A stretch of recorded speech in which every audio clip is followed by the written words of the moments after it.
nootrópico de fato é uma smart drug, aumenta o foco, a atenção, a memória e o raciocínio, é crônico, pode ter muitos colaterais.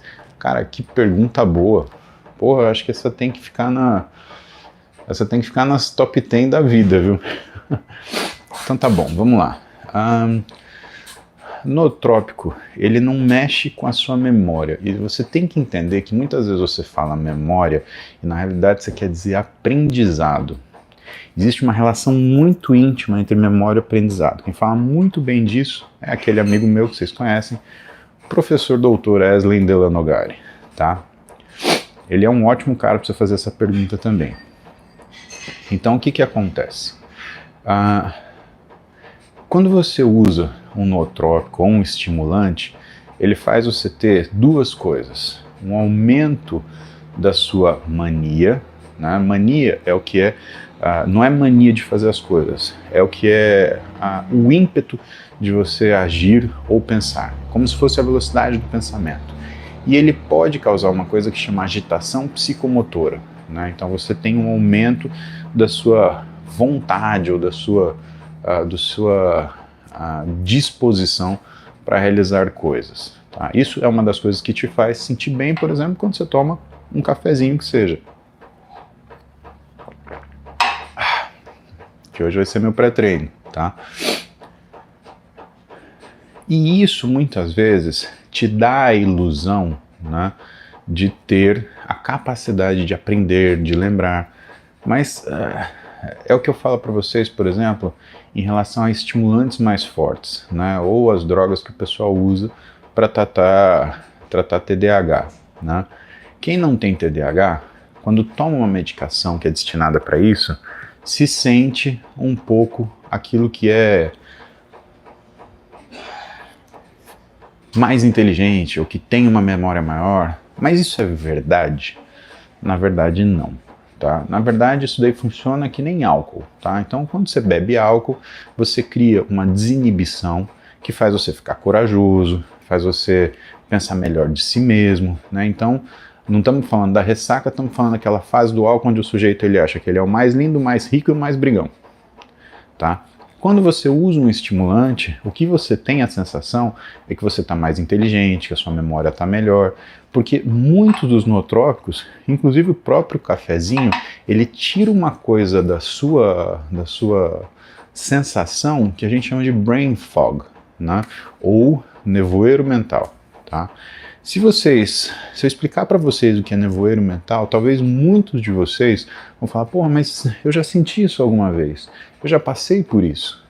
É aquela sensação, pessoal, geralmente quando você está sonolento, ou quando você acordou, ou quando você está indo dormir, ou quando você está cansado, aonde as coisas são ditas para vocês e você tem dificuldade em responder, porque é como se você não estivesse entendendo. Vocês já passaram por isso, por exemplo, em aula, vocês já passaram por isso em palestra, vocês já passaram por isso em situações onde às vezes você está enfadado com alguém, a pessoa está falando para você e você fala, meu Deus, eu não entendo nada do que essa pessoa fala. Esse eu não estou entendendo nada do que a pessoa fala, como se você não chegasse a palavra dela na tua mente, é o que a gente chama de brain fog. E os nootrópicos, eles são muito bons para tirar esse brain fog, para tirar essa sensação. Né? Mas isso não quer dizer que isso melhore o seu aprendizado, que melhore o seu raciocínio. Né? Isso pode te colocar numa situação mais privilegiada para que você tenha uma melhor capacidade de atenção.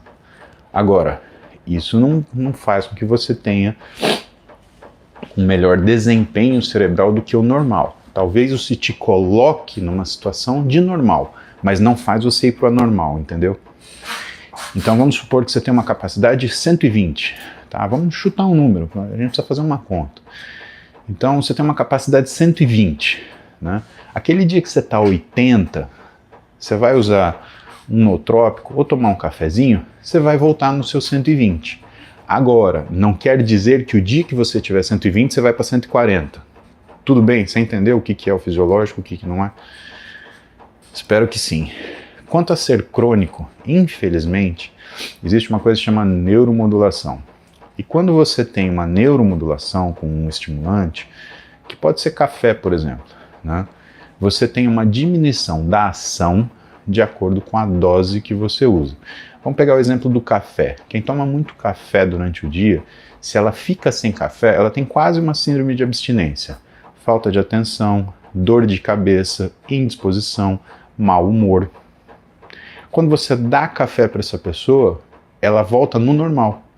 Mas quando você pega uma pessoa que nunca tomou café e você dá um cafezinho desse aqui para ela, o que acontece? Ela chega a ficar eufórica.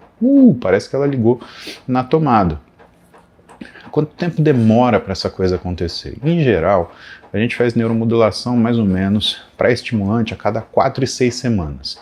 Isso quer dizer que, de uma forma muito geral, tá?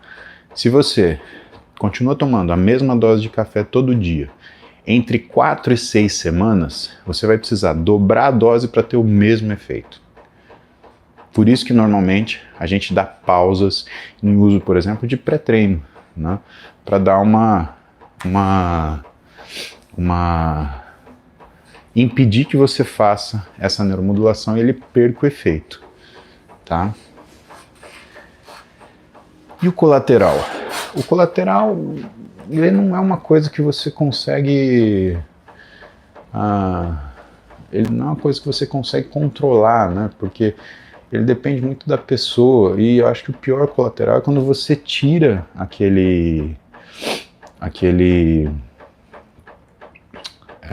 como é que fala?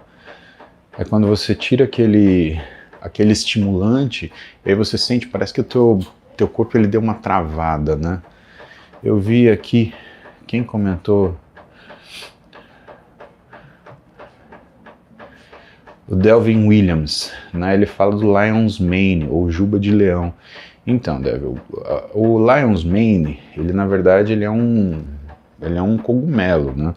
Ele é um fungo, né? E realmente, você tem razão, tem estudos que falam sobre o uso de determinados fungos e o aumento da neuroplasticidade. Só que aí, a gente entra numa seara que é muito delicada, porque quando você fala de fungo, inclusive tem alguns que são alucinógenos que aumentam a neuroplasticidade, né? Que eu posso te falar do Lion's Mane mais? Bom, como ele é um fungo, as doses do Lion's Mane, eles costumam ser altas, né? Então você vai consumir aí acima de 500 miligramas por dia. Mas existem poucos estudos que comprovem esse uso na prática como se ele fosse um nootrópico validado, né? Agora, se você se sente bem, cara, se você não tem nenhum colateral, né? O Lion's Mane ele não é um fungo alucinógeno, né? Um cogumelo alucinógeno, então tudo bem, pode usar, né? 4 gramas você usa? É essa dose mesmo, né? Ela começa em 500 miligramas e aí vai subindo. E não se assustem, pessoal, dose de fungo, né, dose de cogumelo é sempre mais alta mesmo. Então, Delvin, muita coisa aumenta BDNF. Exercício aumenta BDNF, alimentação incorreta faz cair BDNF, né? Então é muito difícil você usar uma medicação ou alguma substância que fale para você o que ela arrogue melhorar BDNF, porque é muito complicado você isolar fatores que mexam exclusivamente com BDNF, entendeu?